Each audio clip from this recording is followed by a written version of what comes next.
Təbiətin canlanmasını, ona verilən nəfəsi və ruhu simvolizə edən yel çərşənbəsində hər kəsin axşamı xeyirli olsun və arzu edək ki, bütün xəstəlikləri, çətinlikləri yel vurub aparsın və yerini təbii ki, sevinç və uğurlar doldursun. Yel çərşənbəniz mübarək olsun, əziz Sağlam Radionun dinləyiciləri, Sağlam Həyat proqramının dinləyiciləri. Bugün də start vermişik. Axşam saatlarında bilirsiniz ki, proqramımız yayımlanır. Ən çox faydalı məsləhətlərlə dolu, xəstəliklərlə bağlı danışdığımız bir mövzular olur və bugün də ana südü ilə bağlı danışacağıq. Bilirsiniz ki, ana südü hər zaman faydalı bir olaraq sayılır və həkimlər də bunu dönə-dönə söyləyirlər. Hətta həyata göz açan hər körpə necə ki bizə ümid, sevinç gətirir və o baxımdan da biz çalışmalıyıq ki, nə qədər bacarıqsa övladımızı ana südü ilə qidalandıraq. Amma bəzi məqamlar təbii ki, istisna olmaqla bu qidalanmadan imtina eləyən və yaxud da ki, məsləhət görülməyən analar da olur. Buna da toxunacağıq. Bugün pediatr var qonağımız. Təbii ki, ana südündən danışırıqsa pediatrla danışacağıq və Aygün xanım Məmmədovanı mən də salamlamaq istəyirəm, fürsətdən istifadə edib təbrik etmək istəyirəm. Xoş gəlmisiniz. Çox sağ olun Samira xanım. Bir daha məni verilişə dəvət etdiyiniz üçün sizə öz təşəkkürümü bildirirəm. Buradan da həmçinin dinləyicilərimizi salamlamaq istəyirəm. Çərşənbə bayramlarında təbrik etmək istəyirəm. Təşəkkür edirəm. Əslində bugünkü mesajlarımız, daha çox məlumatlarımız yəqin ki, o yeni ana olan və yaxud da ki, ana olmaq ərəfəsində olan daha çox qadınlara məncə də çox faydalı olacaq. Hətta bilmədikləri məlumatları bizdən ala biləcəklər. Ona görə də onlar daha çox diqqətli olsunlar və bütün diqqətimizi demək olar ki, söhbət əsnasında fikirlərimizi daha çox onlara yönəldəcəyik. Aynur xanım, ana südü ilə bağlı danışarkən biz birinci növbədə sizdən soruşmaq istəyirəm. Nə dərəcədə ana südü əhəmiyyətlidir, nə dərəcədə vacibdir? Birinci demək istərdim ki, əlbəttə ki, yəqin ki, analarımız, yəni dinləyicilərimiz ana südün əhəmiyyəti haqqında, faydaları haqqında məlumatlıdırlar. Amma bir daha bir pediatr olaraq yenə bu haqda təkrarlamaq istəyirəm. Ana südü əvəz olunmaz bir körpə üçün qidadır. Ana südü hər körpəsi üçün spesifik və adekvatdır. Hər bir ana bilməlidir ki, uşaq dünyaya göz açdıqda onun analıq borcu uşağı döşlə əmizdirməkdir. Və ilk 6 ay ərzində Ümumdünya Səhiyyə Təşkilatı ana südə qidalanmasını tövsiyə edir. Uşaq doğulan andan ilk 1 saat ərzində döşə qoyulur. Və körpə ölümünün azalmasında 6 ayına qədər 3-5% qeyd alınır. Amma 6 ay 12 arasında isə körpə ölümündə 50% ölümün azalmasına yəni gətirib qeydə alınır ana südü ilə qidalanma. Ana südü ilə qidalanmanın özü körpə ölümünü azaldır demək istəyirsiniz. Bəli, vacibliyini, yəni bu məqamı qeyd etmək istəyirəm və demək istəyirəm ki, ana südü yenə ali tədqiqatçılarımız ana südünü həmçinin təbiət fenomeni də adlandırırlar. Yəni qızıl standart da adlanır. Yəni onun tərkibi o qədər zəngindir ki, yəni 500-ə yaxın komponentdən ibarətdir ana südünün tərkibi. Və bir daha buradan qeyd etmək istəyirəm ki, yəni heç bir süni qida ana südünü əvəz edə bilməz. Amma müəyyən məqamlar var ki, burada anan özü istəsə belə uşağını ana südü ilə qidalandıra bilmir. Təbii ki, bunun müəyyən bir yəqin ki, zərərləri olacaq gələcək inkişafında, amma bunu nə ilənsə əvəz etmək olarmı? Məsələn, dediniz ki, nə qədər bacarırsınızsa verin ana südü ilə qidalandırın uşağınızı, amma əlavə qidalara da hələ keçmək tezdir. Düzdür? Bəli, ilk 6 ay ərzində ancaq ana südü tövsiyə olunur. Çünki ana südün tərkibi, Samira xanım, o qədər gözəl balanslaşdırılmışdır ki, yəni bədənin bütün enerji tələbatını ilk 6 ayda ödəyir. Yəni əlavə qida verilməsinə ehtiyac duyulmur. Amma olmadıqda da artıq biz məcburuq. Əgər hər hansı bir problem olduqda, məsələn, ananın səhhətində və yaxud da laktasiya prosesində, yəni azalma qeyd olduqda, uşaq doymadıqda, çəki artımı az görürük ki, məsələn, pediatroloq çəki artımı normal getmir, onda əlavə qidaları tövsiyə edir. Amma ümumiyyətlə, yəni 6 ay əlavə qidaların verilməsi tövsiyə olunmur. Biraz tərkibini istəyirəm öyrənək sizdən. Bax, ana südünün tərkibi nədən ibarətdir? Necə yaranır bu süd? Ana südün əmələ gəlməsi, yəni ifraz olma müddətinə və tərkibinə görə kolostrum, keçid südü və yetkin süddən ibarətdir. İlk süd ağız südüdür. Yəni kolostrum ilk 5 gün ərzində yaranır. Keçid südü isə doğuşdan 7-14 gün sonra deməli ifraz olunan süddür. Yetkin süd isə tərkibi isə dəyişkəndir. Bu doğuşdan sonra 15-ci günündə ifraz olunan, yəni bu yetkin süd ananın orqanizminin xüsusiyyətindən, aldığı qidalanmasından və fərdi metabolik amillərdən asılıdır. İlk gün 40-50 ml süd ifraz olunur. Amma 15-ci gün isə 700-800 ml qədər ana südü ifraz olunur.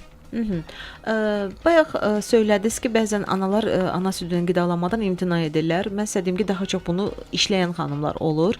İşə çıxmaq və işə qayıtmaq və bu təbii ki, kəsir uşağı süddən və hətta bir müddət keçdikdən sonra yenidən uşağına ana südünü vermək istəsə belə bu onda alınmır. Niyə belə olur? Yəni fasilə verməyin özü belə artıq uşağı bir növ küstürür ana südündən. Mən belə deməzdim Samirə xanım. Əgər ana işləyirsə, yəni biz belə tövsiyə edirik bir pediatr olaraq, yəni ana südünü sağıb, qoyub, yəni uşağı əmzik vasitəsilə ana südünə qidalandıra bilər. Necə də vurğuladınız? İstəsə. Bəli. Məqam da odur da. Əsas elə mən də ona görə çox istərdim ki, buradan analarımız bizə qulaq assınlar. Yəni çox istərdim ki, daha çox üstünlüyü ana südünə versinlər. Çünki ana südünün əhəmiyyətini analarımız daha dərin başa düşsələr, bilərlər ki, uşaqları üçün niyə görə alimlərimiz qızıl standart sözünü bayaq işlətdim, qızıl standart sözünü. Yəni ki, uşaqlarımızın bədənimizə çox onun tərkibi, yəni 500-ə qədər komponentdir, amma süni qidaların tərkibində 50-yə yaxın komponent var. Yəni burada süni qida ilə ana südünün fərqi göstərilir. Sadəcə onu aydınlaşdırmaq istəyirəm ki, Aygün xanım, düşünək ki, işə qayıdıb və işdə də müəyyən bir dostları, nə bilim iş yoldaşları o qədər onu dilə tutur, deyirlər, çox nahayır, sən məsələn süddən kəsdin, amma bunun faydası bu qədər ola bilərdi, inkişaf uşaqda daha tez ola bilərdi və o elə bir o anda qərarını dəyişir, deyir ki, aha, mən yəni heç olmasa bir saxlama qaydası da olsa, mən heç olmasa südü sağıb qoyum soyuducuya, yeri gəlmişkən buna birazdan toxunaraq ki, necə saxlanılmalıdır və o an onda alınmır. Yəni uşaq ümumiyyətlə götürmür artıq südü. Bu bayaq söylədiyim kimi uşağı küstürür. Niyə görə bu baş verir ki? Yəni ardıcıl belə getməlidir. Xeyr, yəni bəzən uşaqlar daha rahat, əmziklə qidalanma onlara daha rahat gəldiyi üçün, yəni siz deyən kimi o, yəni bəzən döşdən imtina etmək istəyirlər. Ancaq daim 2 saat və dəri-dəriyə təmas etdikdə, 2 saatdan bir döşə qoyduqda həm anada laktasiya prosesi tənzimlənir. Yəni südün artma prosesi yaranır, həm də körpə yenidən yəni döşlə qidalana bilər. Maraqlana görə ümumiyyətlə körpələr niyə imtina edirlər?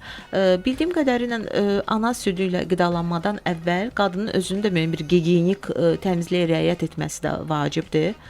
Yox, bu bir mifdir. Yəni siz döşün giləsini yumaq filan onları nəzərdə tutursunuz. Bəli, bəlkə bundan ola bilər imtina eləyir. Ehtiyac yoxdur. Yəni uşaq əmdiyi zaman döş giləsi ilə bir maddə ifraz edir ki, bu zaman o iyi qoxu, xüsusi qoxu gəlir.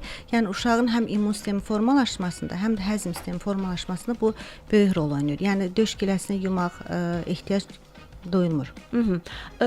Aygün xanım, yaxşı. Ümumiyyətlə ana südü ilə qidalanmanın bir əks göstərişləri ola bilərmi? Ananın hər hansı bir bəli olur. Əgər ana tərəfindən ananın somatik vəziyyətində hər hansı bir narahatçılığı varsa, məsələn qaraciyər böyrək çaşmamazlığı varsa və yaxud da anada infeksion bir proses, məsələn gerpes infeksiyasıdır, spiddir, gepatit A-dır, açıq vərəm forması varsa, bəli, ana südü əks göstərisi, yəni uşağa verilmir və yaxud ana onkoloji xəstədirsə, müalicə alırsa, bu zaman biz yəni ana südünün verilməsini icazə vermirik. Yəni bəs körpə tərəfindən? Körpə tərəfindən bəzən olur ki, məsələn yeni doğulanlar, məsələn vaxtından əvvəl bəzən doğulur uşaqlarımız. Mərkəzi sinir sistemin tərəfindən patologiyalar olduqda, məsələn uşaqda əmmə refleksi yoxdur, məsələn baş beyində zədələnmə var. Bu zaman müvəqqəti əks göstəriş olur. Amma bir də var daimi əks göstəriş, buna metabolik xəstəliklərdə, məsələn galaktozemiyanı misal göstərə bilərəm. Bu zaman bəli, ana südünün verilməsi əks göstərişdir körpə tərəfindən. Kifayət qədər vaxtımız var. Gəlin elə dinləyicilərimizdən soruşaq, ümumiyyətlə ana südün faydaları haqqında məlumatlıdırlarmı? Nəyi bilmək istəyirlər? 055 93 490 93-ə yazın, göndərin suallarınızı. Bugün pediatrdır Aygün xanım Məmmədova və təbii ki ananın bir uşağa bağlılığı olur və bu da eyni zamanda ana südü ilə də bağlı olur və bundan imtina edəndə analar o bağ da hardasa bir qırılır, yarımçıq qalır, düzdürmü? Məhz məqsəd uşaqlarda döşə qoyulma, 1 saat sonra uşaq doğulandan sonra döşə qoyulma, məhz bunlarda ana və uşaq arasında emosional bağın yaranması üçün vacibdir. Sonra məsələn ananın sağlamlığı tərəfindən döş məzlərində yaranan xəstəliklərin qarşısını almaq üçün, uşaqlığın məsələn doğuşdan sonra uşaqlığın yığılması üçün, ən vacib isə uşaqlarda məsələn immun sistemin formalaşmasında, həzm sistemin formalaşmasında, yəni vacibdir ki, ilk 1 saatda uşaq döşə qoyulmalıdır və bir də gipoglikemiyanın qarşısını almaq üçün, yəni uşaqlar 1 saat ərzində qidalandırılmalıdır. Qidalanma qaydasından elə danışmışkən bir halda ki, indi dediniz, istəyirəm bəlkə biraz bu barədə danışaq. Neçə saatdan bir məsələn uşağa süd verilməlidir ilk vaxtlarda?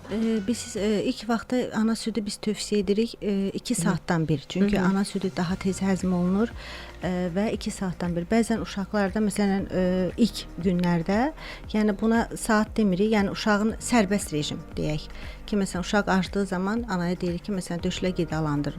Amma daha vacib, yəni ananın özü üçün də qulluq, gündəlik rejimi üçünsə 2 saat fasilə olunmasını tövsiyə edirik. Kifayət eləyir. 2 saat. Aha. Və artdıqca bəzən 3 saat da olur. Məsələn uşaq qidalanır, ana məsələn narahatdır, zəng eləyir ki, doktor 3 saatdır. Ola bilər məsələn doyur, yəni o ehtiyac olmur. Amma bəzən 2 saatdan sonra məsələn döş istəyir. Çünki onlarda həzm sistemi daha yaxşı parçalandığından, qidalandığından, yəni 2 saatdan bir istəyirlər ki, döşlə qidalansın. Bir də ən çox verilən suallardan birini qoyun mən səsləndirim ki, bu ana südü verilərkən su vermək, maye vermək olarmı yoxsa yox? Yox, ana südünün tərkibinə biz hələ qeyd etmədik, yəni danışmadıq. Mən onda vurğulamaq istəyirəm. Mən sizdən soruşdum tərkibinə bağlı əslində. Ana südünün tərkibi 90% sudan ibarətdir. Yəni o da adi su deyil, bioloji aktiv sudur. Yəni o da uşağımızın bütün bədəninin o su tələbatını ödəyir. Ona görə biz 6 ayına qədər uşaqlarımıza su verilməsini tövsiyə etmirik. Qalan məsələn 90% isə uşaqlar ana südün tərkibi zülallardan, karbohidratlardan, yağlardan və mineral və vitaminlərdən ibarətdir. Onlarda məsələn xüsusilə qeyd etmək istəyirəm. Məsələn, zülallar daha asan parçalanan zülallardır. Orada məsələn albuminlər, globulinlər daha üstünlük təşkil edir. Kazein daha az miqdardadır. Yağlar daha zəngindir süni qidadan fərqli olaraq. Məsələn, karbohidratlardan da məsələn laktoza ana südündə, yəni daha asan həzm olunur bu maddələr uşaq tərəfindən. Amma süni qidada isə bunun əksinədir. İndi onu birazdan biz onun fərqini tamaşaçılarımıza çatdırarıq. Dinləyicilərimizə, amma eyni zamanda tamaşaçılarımıza, çünki bizi YouTube səhifəsində də izləyirlər. Bu arada Sağlam Radionun proqramlarını, podkastlarını dinləyə bilərlər, tamaşa eləyə bilərlər. Hətta qeydlərini apara bilərlər orada və radiodan əsas da bu imkanı olmayan, yəni radio qulaq asma imkanı olmayan dinləyicilərimizə aiddir. Ana südündən danışırıq, ana südünün faydasından danışacağıq. Nə dərəcədə ana südü körpənin inkişafına təsir göstərir? Əsasən hansı orqanlara daha yaxşı təsir göstərir, beyinə, yoxsa digər orqanlara? Bunu öyrənəcəyik Aygün xanımla bugün və ana südü ilə bağlı digər məqamlar da var. Xüsusən vurğulayardım ki, miflər var. Özü də çox miflər var. Bugün əgər imkan olarsa o mifləri də öyrənərik sizdən Aygün xanım. Yəqin ki, sizə də ən çox verilən suallardan biri olacaq bunlar. Məsələn, elə bayaq söylədiyimiz kimi ana südü verilərkən maye qəbul etdirmək uşağa icazə verilir, yoxsa yox? Dediniz ki, onsuz da var tərkibində. Bəli, ehtiyac duyulmur ana südü qidalan uşaqlara artıq mayenin verilməsi. Amma hər hansı bir bu məqama da toxunmaq istəyirəm. Hər hansı bir məsələn patoloji proses varsa, məsələn uşaqda məsələn diareya əlamətləri varsa, uşaq bədəndən su itirirsə, bu bir başqa haldır. Yəni orada həkimə müraciət olunur. Artıq yəni burada müalicə ilə yanaşı ola bilər. Məsələn nəsə həkimin tərəfindən tövsiyə olunsun. Amma ümumiyyətlə sağlam yeni doğulmuşa əlavə suyun verilməsi lazım deyil. Bir neçə dəqiqədən sonra digər suallarımız da olacaq sizə. Odur ki, dinləyicilərimizə də buradan üstub deyirəm. Yazın suallarınızı, göndərin WhatsApp üzərindən 055 93 490 93-ə. Sağlam Radioda reklamların vaxtıdır. Bugünün mövzusu sağlam həyatda ana südü ilə əlaqədardır və kifayət qədər məlumat alası bir mövzudur deyəsən.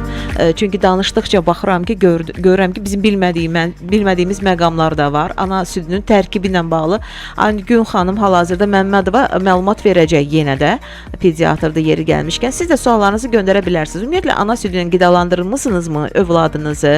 Məsələn, suallar var, bir neçə sual var. Bəlkə onunla davam edək, sonra digər sualları keçidalım. Bir dinləyicimiz soruşur ki, 1 yaşa qədər olan körpənin gündəlik rejim cədvəli necə və hansı aralıqda olmalıdır? Yəni bura hər şey daxildir. Yəqin ki, yuxu rejimindən bağlı da ola bilər bu. Qidalanmasına öncə vurğulamaq istəyirəm.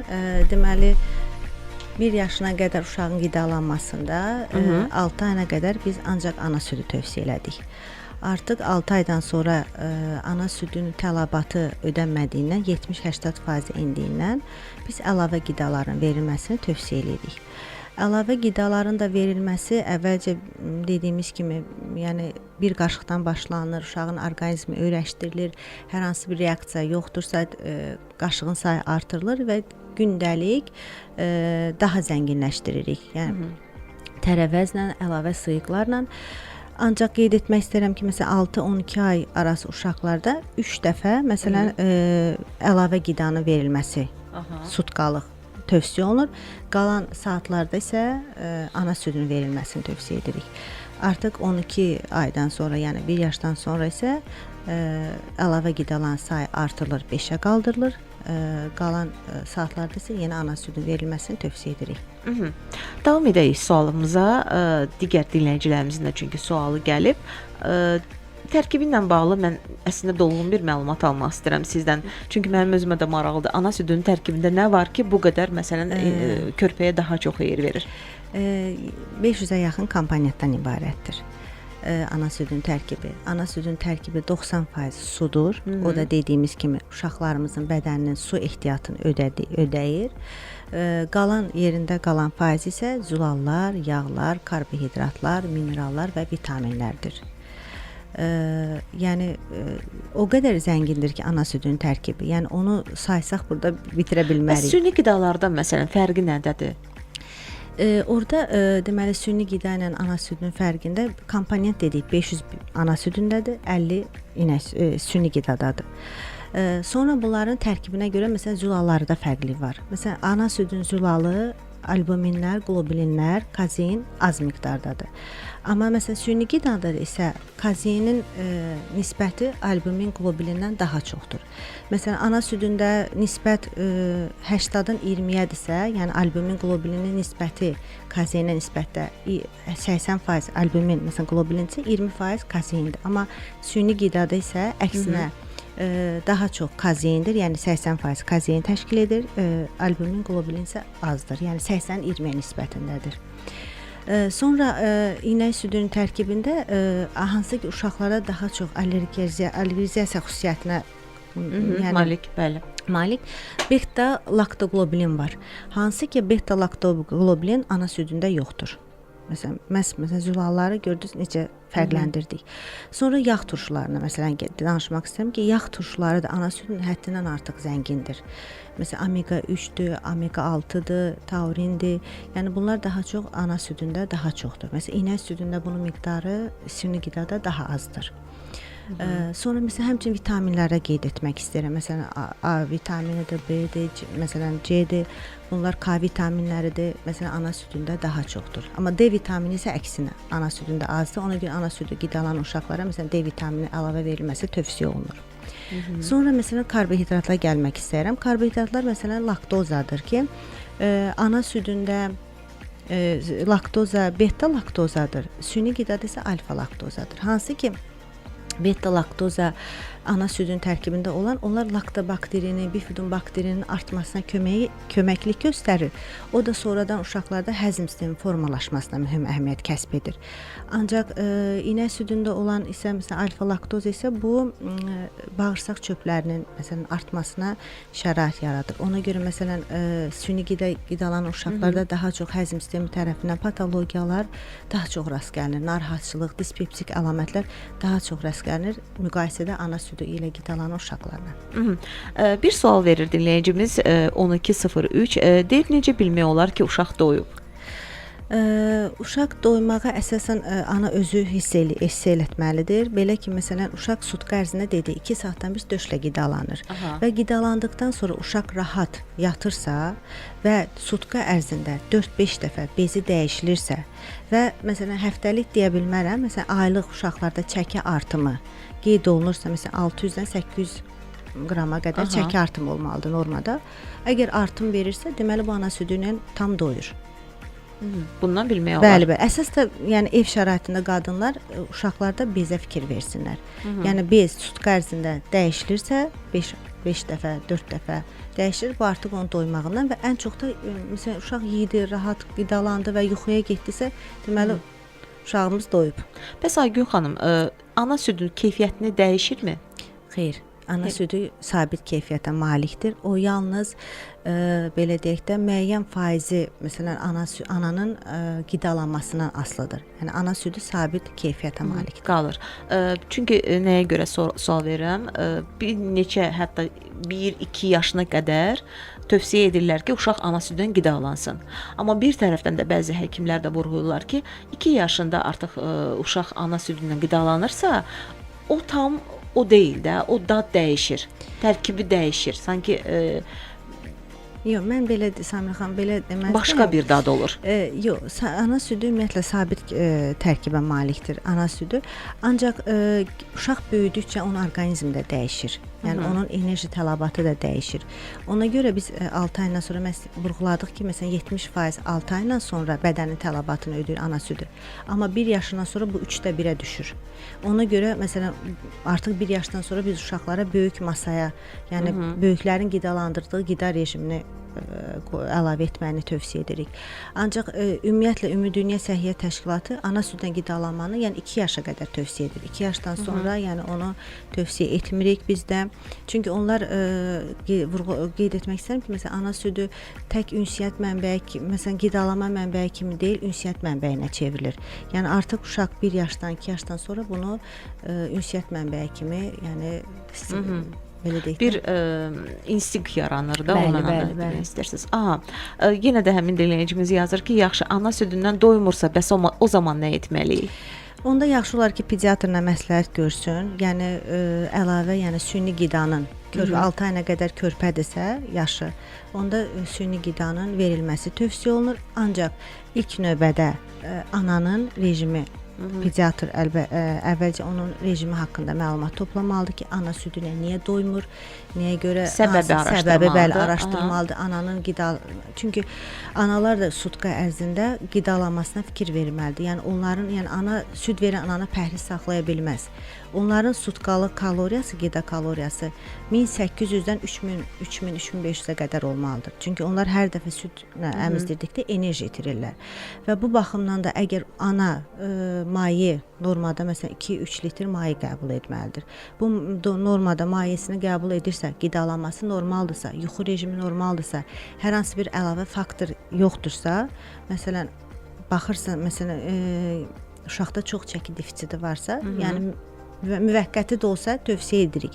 Ancaq ananın rejimi normallaşdıqdan sonra qulluq, məsələn ana özü deyir ki, artıq laktasiya prosesi normallaşıb, onda süni qidanı məsələn deyir ki, verməyin. Əlavə verməyin. Yəni artıq laktasiya prosesi düzəlibsə, amma laktasiya prosesi düzələn müddətə qədər, yəni uşaq indi yəni doymamakdan narahatçılıq olur, onda süni qida tövsiyə edə bilərik. Amma yenidən qayıtmaq ana südünə uşağa çətin olmur körpəyə? Yox, xeyr. Çünki əlavə qidanın dadına artıq baxıb da. Mən elə deməzdim Samira xanım. Yəni biz çox patologiyalarla rastlaşırıq. Yəni əgər ananın rejimi, qulluğu normallaşırsa, laktasiya prosesi bərpa olursa, 2 saatdan bir döşə qoyursa və uşaqda yəni südün əmələ gəlmə prosesi bərpa olursa, uşaq doyandan sonra yəni heç bir problem yoxdur, yenidən qəbul edəcək. Bəli. Bir sualım da olacaq sizə. Məsələn, bir halda ki, siz elə toxundunuz, bəzən süd olmur, müəyyən bir xəstəlik zamanı icazə vermirsiniz. Süd çatışmazlığı zamanı bəzi qadınlar var ki, dərmanlardan belə istifadə etmədən çəkinmirlər. Nə dərəcədə bu düzgündür? Ümumiyyətlə icazə varmı buna?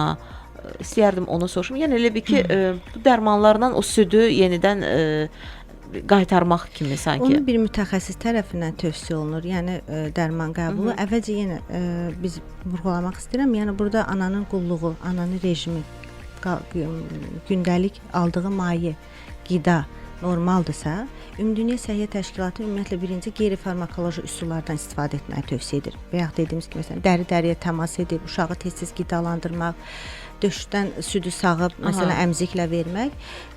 Bununla, bu proseslərlə əgər biz laktasiya prosesini bərpa edə bilmiriksə, onda mütəxəssis tərəfindən bitki mənşəli çaylardır, laktasiyanı artıran preparatlar, yəni təyin olunur. İcazə verirsiniz bu zaman. Aha, suallar gəlib sizə, gəlin səsləndirək. Sağlam həyat 93 FM-də ölkənin sağlam dalğasında. WhatsApp 055 93 490 93. Aha, Aygün xanım, sizdən soruşur dinləyicimiz 2190. Ana südü ilə qidalanmayan uşaqlarda hansı xəstəliklərə yoluxma ehtimalı daha yüksək olur? Artıq yəni bu sualdan biz keçirik yavaş-yavaş faydasına. Həm də xəstəliklərlə ümumiyyətlə üzləşmə ehtimalı nə qədərdir uşaqların? Mən əvvəlcə istərdim xanımın sualına, valideynin sualına biraz ana südün faydaları haqqında məlumatlandırım. Belə ki, ana südünü biz dediyimiz kimi ilk 6 ay ərzində ana südü verilməsi tövsiyə olunur. Çünki döşlə qidalanma zamanı uşaqlarda birinci növbədə xroniki xəstəliklərin formalaşması riski azalır. Ən birinci, yəni həzm sistemi tərəfindən patologiyalarımız azalır. Yuxarı tənəffüs yollarının infeksiyası azalır. Sonra məsələn belə deyək də daha çox məsələn asma, allergik xəstəliklərdən asmadır, atopik dermatitdir, məsələn ekzema kimi xəstəliklərin azalması müşahidə olunur. Bundan əlavə məsələn orta qulaq iltihabı olur uşaqlarda tez-tez. Məsələn ana südü yeyən uşaqlarda bu daha az rast gəlinir. Otiti nəzərdə Bəli, tutursunuz. Sonra qeyd etməsi məsələn ana südü ilə qidalan uşaqlarda bunlarda çəki artımı normal gedir. Yəni piylənmə riski az olur. Yəni tədqiqatlar da göstərir ki, məsələn ilk 4 ay ana südü ilə uşaq qidalanıbsa, bunlarda çəki artımı normal şəkildə, yəni ədəbiyyatda göstərilən rəqəmlərə uyğun artır. Bu da onunla izah olunur ki, məsələn onlarda həzm sistemi, yəni bağırsaq florası o qədər gözəl formalaşır ki, bu yağların depolanmasına böyük köməklik edir və onlarda da həmçinin leptin hormonu var ki, bu həmçinin yağın, həm də iştahı tənzimləyən bir hormondur, amma bu süni qidada yoxdur. Bundan əlavə məsələn ana südünün faydası odur ki, ana südündə həddindən artıq amin turşuları və ya qeyd etdiyi yağ turşuları var ki, onlar da zehnin inkişafına böyük rol oynayır. Yəni uşaqlarda intellektual qabiliyyəti ana südü qidalanan uşaqlarda daha yüksək olur. Yəni IQ daha yüksək olur süni qidalanan uşaqlardan fərqli olaraq. Bundan da əlavə bunlarda məsələn ana südün tərkibində qoruyucu funksiya əsas məqam budur ki, onlarda çoxlu məsələn immunoqlobulinlərdir, komplementdir, lizosimdir, makrofaqlardır, sitakinlərdir. Xüsusi, yəni spesifik və qeyri-spesifik müdafiə amilləri vardır ki, bunlar da uşaqların tez-tez xəstələnməyinin qarşısını alır. Yəni onlar məsələn xüsusilə kolostrum dedik, məsələn ana südü yaranır 3 mexanizmdən. Birinci məsələn ağız südü, yəni kolostrum, sonra keçid südü, sonra yetkin süd. Həmin o kolostrum da immunoqlobulin A-nın yüksək miqdardadır. Yəni immunoqlobulin A da ana südü, deməli uşaq qidalanan zaman deməli həzm sisteminə keçərək orada qoruyucu təbəqə əmələ gətirir. Bir növ uşağın immun sistemində formalaşmasına böyük rol oynayır. Yəni hətta kolostromu ilk peyvənd olaraq da qəbul edirlər. Yəni ona görə məsələn ana südünə qidalanmasını daha üstünlük təşkil edir ki, yəni bu uşaqlarda gələcəkdə bunların sağlam formalaşmasında böyük rolu var. Yəni bu sual birbaşa olaraq təbii ki... Bir də təkrarlayaq sualı unutdum. Yəni uşaqlar ümumiyyətlə xəstəliklərə yoluxma riski yəni çox olurmu? Bəli. Əgər qidalanmırsa ana südü ilə. Daha çox dedik, bunlarda məsələn həzm sistemi tərəfindən narahatçılıq olur. Süni qidalan uşaqlarda qeyd elədim məsələn qoruyucu funksiyanı məsələn ana südün tərkibində olan bu immunoqlobulinlər sayəsində məsələn süni qidada bunlar yoxdur. Sonra məsələn allergik daha çox məsələn süni qida biz nə ilə daha çox rastlaşırıq? Süni qidalan uşaqlarda daha çox məsələn ekzema dedik, atopik dermatit dedik, asmadır. Yəni buna allergik xəstəliklər daha çox rast gəlinir süni qida. Bu bir faktdır. Uşaqlarda. Aydındır. Digər suallarımız da olacaq dinləyicilərimiz tərəfindən, amma bir balaca yəni ara veririk SMS-lərə. Hələ ki suallarla davam edək. Deməli, ana südü başqa övlada vermək olarmı? Bu haqqda bayaqdan düşünürəm ki, nə zaman bu sualı səsləndirim.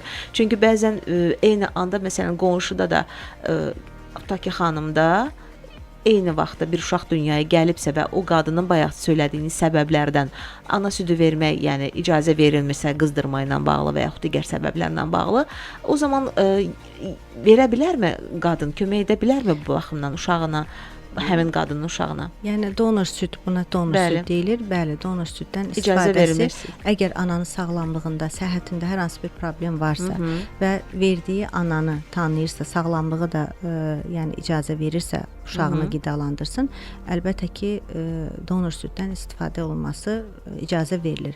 Hətta məsələn Avropa ölkələrində belə 220-dən çox süd bankları vardır ki, orada donor südlər saxlanılır ki, bu cür məsələn problemli analar da olanda, hər hansı bir patoloji proses olanda həmin bu valideynlər donor süddən istifadə edib öz övladlarına verə bilirlər. Saxlamaqla bağlı elə yaxşı məqama gəldik. Ana südü, tutaq ki, dediniz bayaqlar ki, hətta qadın çalışırsa belə ana südünü, yəni səhər-səhər sağıb, daha sonra otaq temperaturunda necə saxlaya bilər? Samira xanım, otaq temperaturunda 3 saata qədər icazə verilir. Soyuducuda 12-24 Ümumdünya Səhiyyə Təşkilatının məlumatında hətta 3 günə qədər icazə verilir. Yəni saxlamaq soyuducuda. Ancaq amma buz yuxarı hissəsində buzdolabında isə 3 ayına qədər saxlamaq icazə var. Hətta heç bir dəyişiklik olmayacaq. Bəli, bəli. Aha, nə gözəl, bu suala da cavab vermiş olduq və laktaziya krizi ilə bağlı soruşmaq istəyirəm. Nə deməkdir bu laktaziya krizi? Nə baş verir ki o zaman? Bu südün əmələ gəlmə prosesidir, laktasiya prosesi. Bu hər hansı bir ananın səhhətində bir narahatçılıq olduqda südün əmələ gəlməsi gecikir. Bu da çox zaman olur. Məsələn, anadan gəlmə, məsələn, döş vəzisində patologiya olduqda rast gəlinə bilər.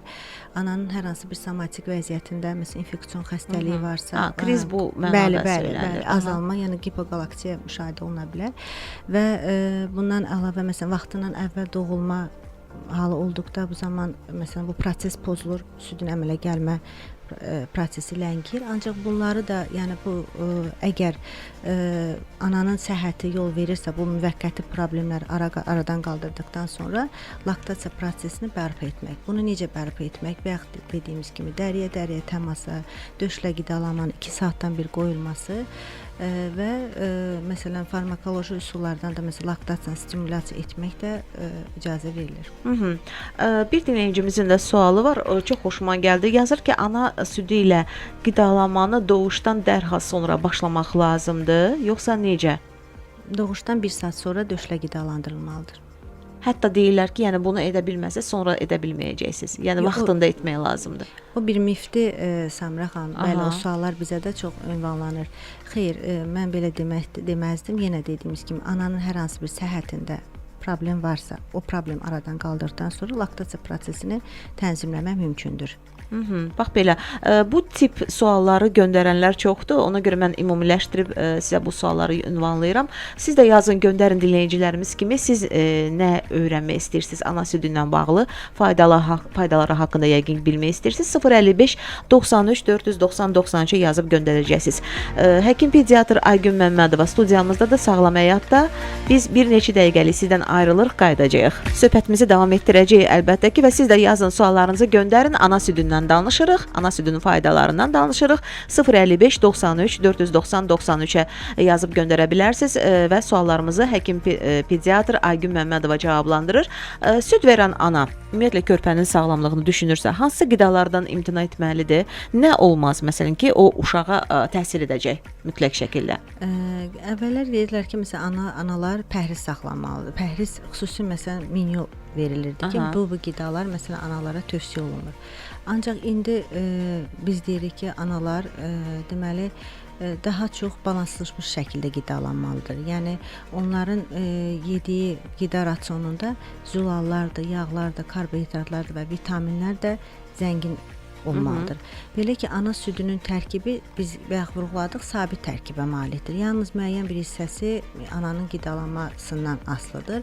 Bu da ən çox qeyd etmək istəyirəm ki, məsələn, ana südündə B vitaminidir, C vitaminidir, D-dir, sonra xolindir, yoddur, az rast gəlir. Ona görə biz analarımıza daha çox B qrup tərkibli qidaların, C vitamin tərkibli qidalara üstünlük tutmaları, xolinli, məsələn, yod tərkibli qidaların verilməsini, yəni tövsiyə edirik. Yəni onların da gündəlik sutkalıq kaloriyası yenə dediyim kimi 1800-dən 3000-ə qədər olmalıdır ki, bunlar onların enerji tələbatını ödəsin, laktasiya prosesini stimulə etsin və aldıqları da mayi 2-3 litrə qədər mayi qəbul etməlidirlər ki, bunlarda laktasiya prosesi tam şəkildə olunsun və uşaq döşlə qidalan zaman doya bilsin.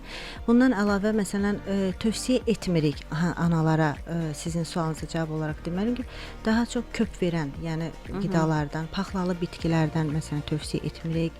Sonra kafein tərkibli içkilərin içməsini tövsiyə edirik az için. O da onun yuxu sisteminə təsir, uşağın yuxu sisteminə təsir göstərdiyi üçün kafein məsələn gün ərzində 1 stəkandan artıq istifadəsini tövsiyə etmirik. Spirtli içkilər içməsini tövsiyə etmirik. Amma belə məsələn dediyimiz kimi zənginləşmiş, balanslaşdırılmış qidalarla qidalanmasını analara tövsiyə edirik. Yəni qida rasionuna faydalı bir neçə qidanı da əlavə edə bilər. Bəli, əlavə edə bilər. Yalnız dediyimiz kimi paxlalı bitkilər, məsələn, onlardan uzaq spirtli içkilər, kafein tərkibli içkilərdən tövsiyə etmirik, yəni bunların istifadəsi, amma qalan qidaları, yəni balanslaşdırılmış şəkildə qidalanmalıdır ki, çünki bunlar gündəlik enerji tələbatını ödəmək üçün ana tam qidalanmalıdır ki, uşaq doya bilsin. Aygün xanım, ümumiyyətlə süd verməklə qarında ağrılar yarana bilərmi? Ağrı ola bilərmi? Bəlkə biraz əvvəl dediyiniz səbəblərdən ola bilər. Qadın nəsə qida eləyir, qidadan daha doğrusu istifadə eləyir. Birdən-birə kəskin qidalar ola bilər və yaxud qeyd etdiyiniz kimi paxlalı qidalar ola bilər. Bəzən ümumiyyətlə uşaqlardakı həzm sistemi tam formalaşmadığından onların mədə-bağırsaq sistemi analara da başa salırıq həmişə ki, bunlarda sancıdır, köpdür olması normal bir haldır. Ancaq qidalarına da analar fikir verməni tövsiyə edirik ki, sonra bunlarda da bir narahatçılıq daha da artmasın. Yenə dediyimiz köp verən qidalardan uzaq durmalarını yəni tövsiyə edirsiniz. Aha. Aydındır. Digər suallarımız da var. Əlbəttə ki, dinləyicilərimiz də yazıb göndərir, amma mən də istəyirəm ki, sadalayım bir-bir suallarımızı. Məsələn, ana südü verən qadınlar əvvəlcə nəyə diqqət etməlidirlər? Məsələn, onların psixoloji durumu, bəzən əsəbi halda da deyirlər ki, həkimlər icazə vermir ki, uşaq qidalamada mümkünsə çəkin, bir müddət çəkin. Ta ki, psixoloji durumun yerinə gələnə qədər, belə deyək, əvvəlki halına qaydana qədər. Doğrudan da icazə verilmirmi? Bəzən analarda siz ümumiyyətlə icazə verirsiniz? Psixoloji durum deyəndə əks göstəriş olanda, məsələn, epilepsi kimi xəstəliklər olanda, əlbəttə ki, bəli, xəstəlik olanda ana südü vermə əks göstərişdir. Amma hər hansı bir ana stres keçirdirsə, hansı bir stresli vəziyyət yaranarsa, bu zaman yəni ana südünün verilməsini, yəni kəsilməsini tövsiyə etmirik. Çünki ana südünün də qəfil kəsilməsi bir sıra döş vəzində ağırlaşmalara gətirib çıxarda bilər. Və qeyd etmək istəyirəm ki, yəni süd istehsalı da prosesi də stresli bir vəziyyətdən asılı deyil. Əgər süd yaranma mexanizmi varsa, bu yaranacaq. Təsir göstərir. Mən düşünürəm ki, bəlkə əsəbi bir halda əksinə süd kəsilir. Məsələn, əlin titrəməsidir, əlin tərləməsidir, ürək döyüntüdür, hər hansı bir ana stresli vəziyyət keçirdikdə, bu zaman müvəqqəti məsələn ana hiss edə bilər ki, laktasiya prosesində yəni süddə azalma var. Ancaq döşə qoymaq, dəri-dəriyə təmas etdikdən sonra döşlə qidalandırma bu laktasiya prosesini stimulə etməsinə kömək edir. Çünki bəzən şok yaşayan və yaxud ciddi belə də stres keçirən qadınlarda olur belə hallar. Aygün xanım. Bəli. Onda südün sağılmasını tövsiyə edərik. Çünki qəfil südün kəsilməsini tövsiyə etmirik. Südün sağılmasını və əmziklə uşağın qidalanmasını tövsiyə edirik. Söhbətimizi davam etdirəcək bir neçə dəqiqəlik ayrılırıq dinləyicilərimizdən. Bu arada yazın, göndərin suallarınızı. Ana südünün faydaları haqqında siz nəyi bilmək istəyirsiniz? 055 93 490 93-ə yazın. Suallarınızı həkim pediatr Aygün Məmmədova cavablandırır. Biz artıq keçid almışıq. İkinci saat axşamınız xeyirli olsun və təbii ki, mövzumuz öz axarı ilə davam edir. Ana südündən danışırıq, ana südünün faydaları haqqında danışırıq və dinləyicilərimizin də sualları var. Bugün suallarımızı həkim pediatr Aygün Məmmədova cavablandırır. Aygün xanım, daha çox xəstəliklərlə bağlı suallar gəlir. Açığı, yəni hərarət olanda icazə verilirmi və yaxud da ki, ananın digər vəziyyətlərinə təzyiqi olanda ana südü vermək olarmı uşağa? Biz ümumiləşdirib bu suala bir də cavab verə bilərikmi? Məsələn, dinləyicimiz bir halda ki, göndərib deyə, cavabsız qoymayaq.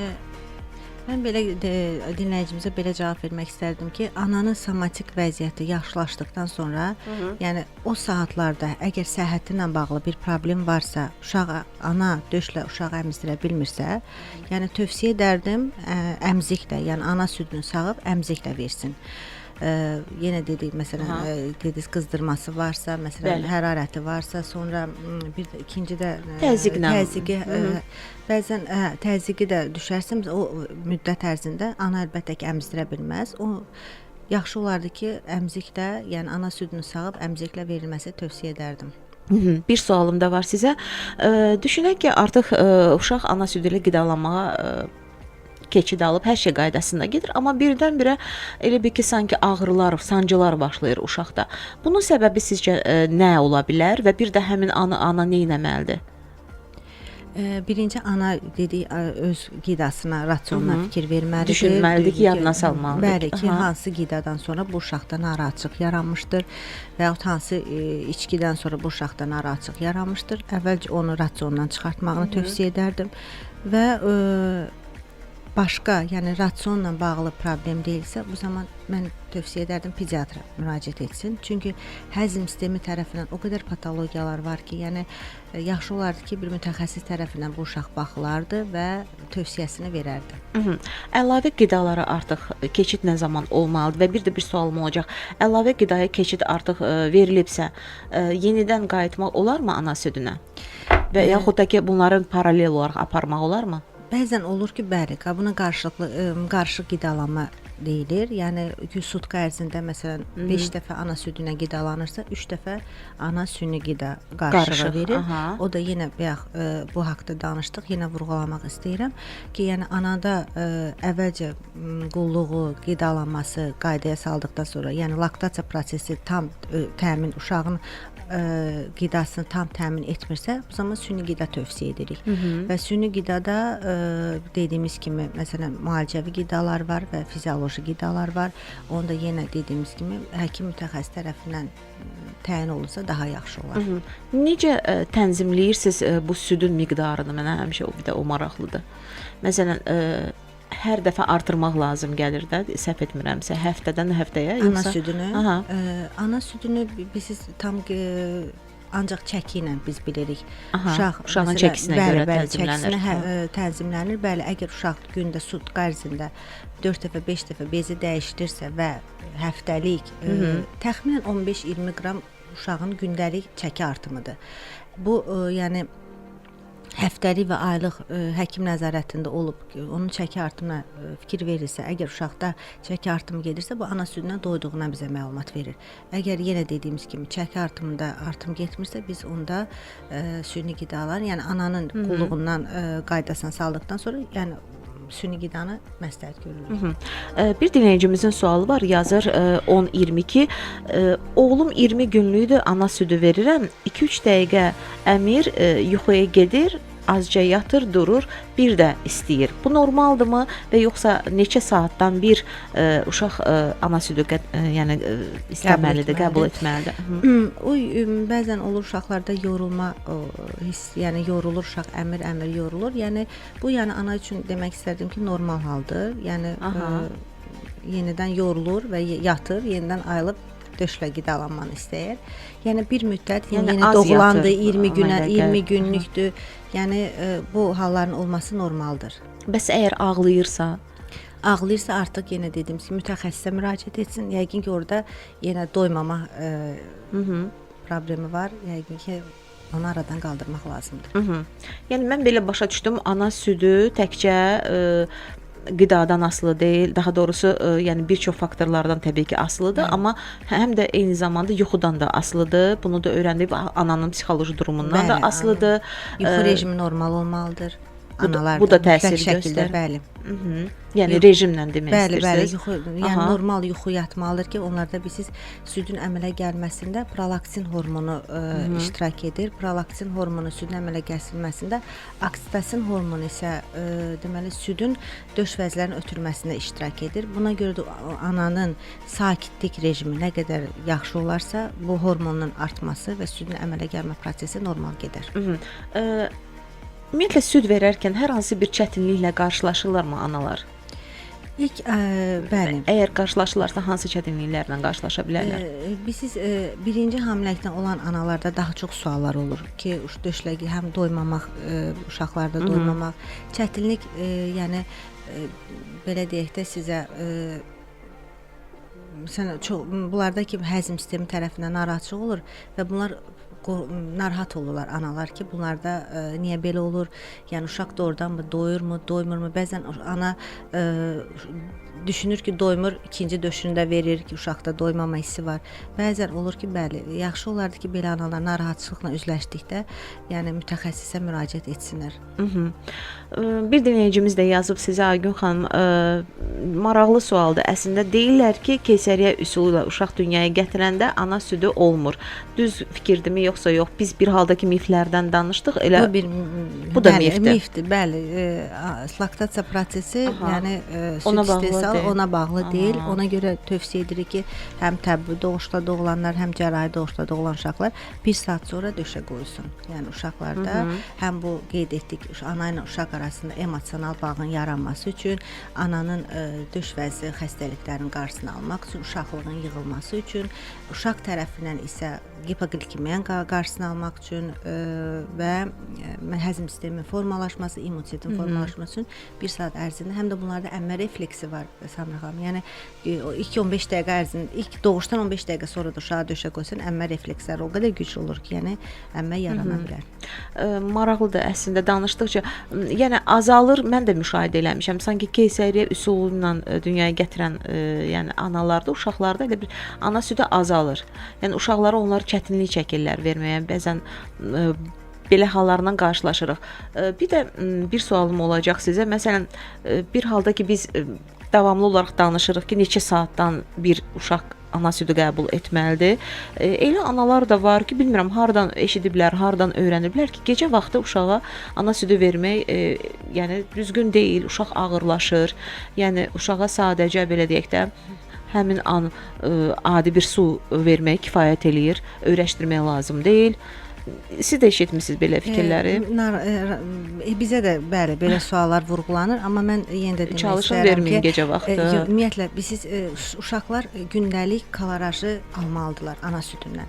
Yəni yeni doğulan uşaqlar məsələn ilk günlərində belə deyək də 70 millilitrə vurulur günün sayı. Məsələn 5 günlükdür 70-ə, 3 kilo 200-dən aşağı uşaqlarda məsələn 70-ə vurulur günlərin sayı. Amma 3 kilo 200-dən yuxarı uşaqlarda isə belə də 80-ə vurulur günlərin sayı. Yəni sutkalıq həcm. Yəni bunlar hesablanıb, yəni uşaqlar belə deyək də qidanı tam almalıdır. Əgər fasilə verilsə, bu gündəlik uşağın aldığı kaloraj aşağı düşər. Bu da onların çəkisinə təsir edər. Ona görə mən tövsiyə etmirəm və buradan da analarımıza demək istəyirəm ki, 2 saatdan bir, hətta gecə uşaq ayıldı, ana südü məhz qidalan uşaqlar, yəni ana südlə qidalandırsınlar. Çünki biz məsələn neçə aylığına qədər davam eləyəcək bu? 1 yaşına qədərmi? Necə? Xeyr, yeni doğulan dövrdə məhz bu cür tövsiyə olunur. Artıq uşaq böyüdükcə artıq onun rejimi qurulmalıdır. Məsələn, neçə saatdan bir, məsələn, dedik yenə 2 saatdan bir döş qoyulur. Amma 6 aydan sonra axı burada əlavə qidalar da dövrəyə girir. Yəni əlavə qidalar olanda artıq uşaq məsələn gündə 3 dəfə əlavə qida yeyirsə, məsələn əlavə qida arasında intervallar 4 saat verilir. Amma ana südü arasında interval az verilir.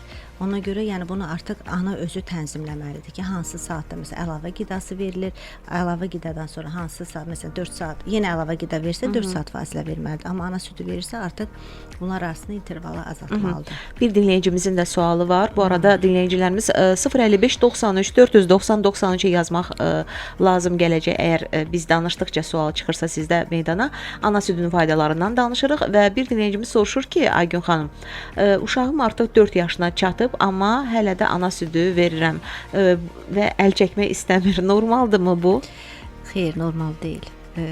Ümumdünya Səhiyyə Təşkilatı da tövsiyə edir ki, ana südü 2 yaşa qədər verilsin.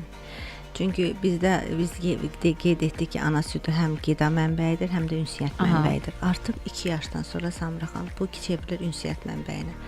Yəni ünsiyyət mənbəyinə də çevrilməsi bu uşaqların gələcəkdə əqli inkişafına, psixi inkişafına mənfi təsir göstərir. Ona görə həmin anamıza demək istərdim ki, yəni artıq bunu nə cür ayırmaq olar uşağı? Bax, yaxşı bir sualdır əslində. Biz o döşdən ayırmaq özü də bir çətin bir stresli, yəni vəziyyət vermədən uşağı ayırmaq lazımdır. Yəni çalışmaq lazımdır ki, o periodu uşaq rahat keçirsin. Bunun üçün analara tövsiyə edərdim ki, məsələn, böyüklər də onlara köməkliyə gəlsin. Ana bu müddət ərzində evdən tez-tez çölə çıxsın, daha çox başqa adamla qalsın və yaxud bu uşaq artıq dediyimiz kimi bu ünsiyyət mənbəyinə çevrildiyi üçün uşaq hər hansı bir çətinliyə düşəndə bu prosesdən özü çıxmaq əvəzinə ananın üstünə qaçır. Ananın üstünə qaçan zamanda vərdiş etdiyi haldan, yəni əmmədən istifadə etmək istəyir. Ona görə də bu da onların yenə dedik, sonrakı inkişafına, yaş dönəmindəki sonrakı inkişafına da mənfi təsir göstərdiyi üçün analarımız tez-tez uşaqlarını, belə uşaqları tez-tez məsələn böyüklər nəyinəmi deyim, qohumlar kimləsə qoymalıdır ki, o müddəti rahat keçirsin. Və yaxud uşaq ona doğru gəlirsə də bu zaman ona ünsiyyət daha çox məsələn başqa ətrafa yönəltməlidir. Məsələn, həyətə çıxartmalıdır, oyuncaqmı göstərməlidir. Yəni artıq uşaq o prosesi unutmalıdır. Yəni o da doğrudan da analar üçün çətin bir dönəmdir. Yəni bunun üçün də onlara mütləq şəkildə ikinci bir adamın da köməyi mütləqdir. Qısa bir reklam arasından sonra bir neçə sualımız da olacaq Aygün xanıma ana südü ilə bağlı. Məsələn, işləyən analarla bağlı bir sual gəlib, onu səsləndirərik. Reklamlardan sonra qayıdacağıq. Bir neçə sualımız da var ana südü ilə bağlı. Onu Aygün xanıma ünvanlayacağıq. Bugünkü həkim pediatrımıza. Məsələn, dinləyicilərimizin əksəriyyəti soruşur ki, ana süd verən qadınlar üçün hansısa bir fiziki və yaxud emosional hərəkətlər normaldır, yoxsa yox? Dəyişikliklər məsələn olursa, fiziki və yaxud da ki idmanı nəzərdə tutursunuz Samira xanım? Ola bilər. Məsələn, idmanın özü südə təsir edə bilərmi ana südün gəlməsinə? Qadın əgər idman edərsə, bir sağlamlıqdır. Yəni onun da ana südünün təsirinə sübutu yoxdur. Yəni mənfi təsir olsun. Yəni idman eləmək istəyən analara tövsiyə edərdik ki, sağlamlığı üçün yəni bunu davam etdirsinlər. Daha sonra digər dinləyicimizin də sualı var. Ana südü ilə qidalanmaya başlanan ilk aylarda hansı dəyişikliklər baş verir? Yəqin ki, uşaq bəlkə demək istəyir ki, bəzən imtina eləyir axı qidadan. Ana südü tam olaraq alışmadığına görə. O mənə də bəlkə soruşur. Mən suala belə cavab verərdim. İlk vaxtlardan söhbət gedir. Düzgün, deməli ana birinci döşləmizdirmə qaydasını düzgün rəayət eləməlidir. Yəni düzgün pozisiya götürməlidir ki, uşağın başına da rahat olsun. Yəni əmizdirmə zamanı onda boğulma əlamətləri olmasın. Yəni imayəli şəkildə qoyulmalıdır və döşü də belə deyək də ilk doğulan günlərdə məsələn 1-2 damcı tövsiyə damızdırırlar. Uşaqdakı əmmə refleksi güclü olur. Sonra döşü giləsini qoyurlar. Yəni ev şəraitində analar da əgər ana südü ilə imtina edirsə, bu zamanda yenə biz dediyimiz kimi bir qədər saxsınlar, o şirin dadı uşaq hiss eləyəndən sonra, yəni döşü ən vacib isə pozisiya düzgün olsa, yəni uşaq ana südündən imtina eləməz. Yəni döşlə getmir, daha rahat formada. Yəni xüsusi dadlandırıcılar köməyə gəlir də bu zaman. Yox, ana südün özünü dadlandırıcılar nəzərdə tutulur. Mən deyim bəlkə sizin sualınıza cavab olaraq ana bəlkə narahat, yəni düzgün pozisiyada südlə əmizdirmə zamanında uşağa çətinlik çəkir əmmək. Aydındır. Yenə xəstəliklərlə bağlı sual gəlir. Yəni hansısa bir xəstəliyə görə ana südündən imtina etmək doğrudurmu? Bu suala qismən cavab verdiniz, amma Bəli, imkan varsa mən yenə təkrarlayaq, bəlkə sonradan bizə dinləyən xanımlar olar. Əsas əks göstərişlər infeksion xəstəliklərdədir. Aha. Yəni infeksion xəstəliklər dedikdə nəyə nəzərdə tutuluur? Gerpesi, hepatit A-nı, açıq vərəmi.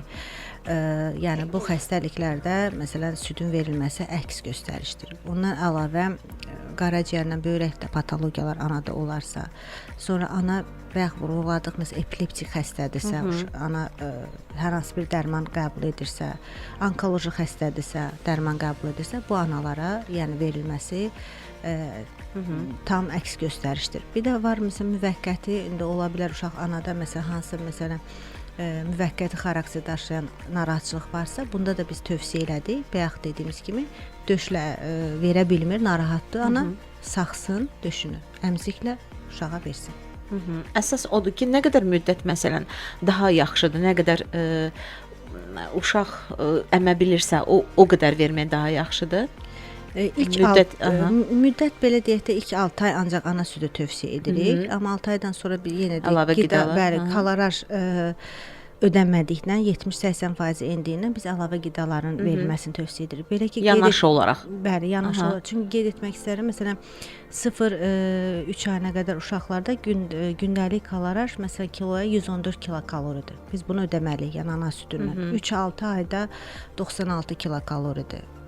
Sonra 6-9 ayda 90 kilokaloridir. Artıq 9-12 ayda isə 97 kilokaloridir ki, biz bunu ona görə tam ana südü də ilk 6 aydan sonra tam kolorajı ödənmədiyindən 70-80% endiyindən biz əlavə qidaların yavaş-yavaş rasiona verilməsini tövsiyə edirik.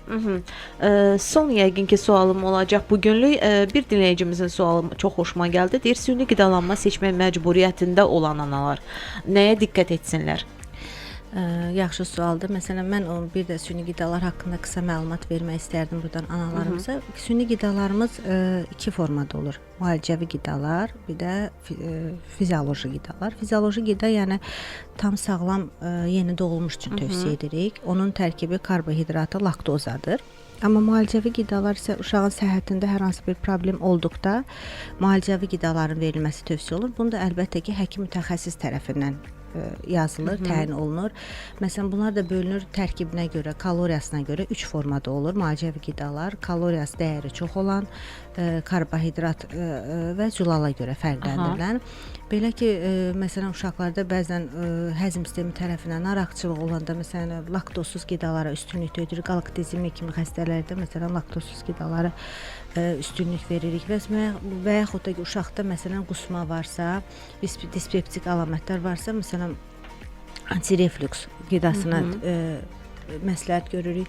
Bundan əlavə məsələn soya qarşılığı qidalar da vardır ki, bunlar da inək südünə qarşı allergiya olduqda, məsələn hipoallergen qidalar və həmçinin də soya tərkib qidaların verilməsini tövsiyə edirik. Amma vaxtından əvvəl doğulan uşaqlarda isə kalori üstünlüyü, yəni onların qidası tam zənginləşmiş, kalorajı hesablanmış qidaların verilməsini tövsiyə edirik. Əslində inək südünün adını çəkdiniz. Bir sual da vermək istəyirəm. Bəzən deyirlər ki, əgər ananın südü yoxsa inək südündən onu əvəzləmək olar. Amma belə ümumi götürəndə əgər inək südünə də uşağın allergiyası varsa 1 yaşına qədər tövsiyə etmirik. Ümumiyyətlə inək südünün verilməsi həmin bu süni qidalar da Samira xanım inək südündən hazırlanmış qidalardır. Yəni bu bayaq danışdıq fizioloji müalicə qida, amma sırf ana inək südünün özünün verilməsi 1 yaşa qədər tövsiyə olunmur. Valideynlərə özəl sözünüz burdan, tövsiyələriniz varsa dinləyirlər sizi. Mən bir də burdan valideynlərimizə çatdırmaq istəyirəm ki, ana südü əvəz olunmaz qidadır. Yəni hər bir ananın borcudur uşaq doğulan gündən onu müqəddəs borcudur əmizdirmək. Yəni həm ananın sağlamlığı üçün, yəni ananın özündə yarana bilən xroniki xəstəliklərin qarşısını almaq üçün, məsələn, uşaqlığın döş vəzlərində yarana biləcək patologiyaların qarşısını almaq üçün və sonra uşağın ümumiyyətlə gələcək inkişafı üçün biz yenə vurğulamaq istəyirəm, onlarda olan amin tuşların zənginliyi, yağ tuşları zənginliyi, onlarda gələcəkdəki əqli inkişaflarında, fiziki inkişaflarında, sağlamlığında böyük rol olduğu üçün ana südünü vermək, yəni tövsiyə olunur. Körpəmin dilindən desəm, ana südü mənim sağlamlığım, anam isə qəhrəmanımdır. Yəni buradan bütün analarımıza demək istərdim ki, ana südü mütləq şəkildə balalarımıza verilsin. Mən də sonda elə onu vurğulamaq istəyirəm ki, Aygün xanım, sözünüzə qüvvət olaraq əziz analarımız çalışın, uşaqlarınızı ana südü ilə qidalandırın, çünki onun orqanizmin inkişafına verdiyi müsbət o təsir heç bir süni qidada yoxdur. Yəni ən əsas bunu unutmayasınız. Bir daha Yel çərşənbənizi təbrik eləyirəm. Bütün dinləyicilərimizin, eləcə də Aygün xanım sizin. Çox xoş idi danışmaq sizlə hələ bu cür maraqlı bir mövzu ilə bağlı. İnşallah gözləyirik yenə də. İşlərinizdə də uğurlar arzulayıram. Çox sağ olun Sabir xanım. Təşəkkür edirəm. Çox sağ olun. Buyurun. Beləcə yekunlaşdırdıq bugünkü sağlam həyatı. İnşallah sabah da saat 6-8 arasında maraqlı burada qonaqla sizi görüşdürəcəm. Həftəmizin çərşənbə günü olduğuna görə Andop təlimçilərindən biri gələcək studiyamıza. Qidalama ilə bağlı çox güman ki danışacağıq. Sağlam qidalama ilə bağlı, hansı ki bu ərəfələr bizə çox lazımdır, vacibdir. Görüşərik. Sağlıq olsa.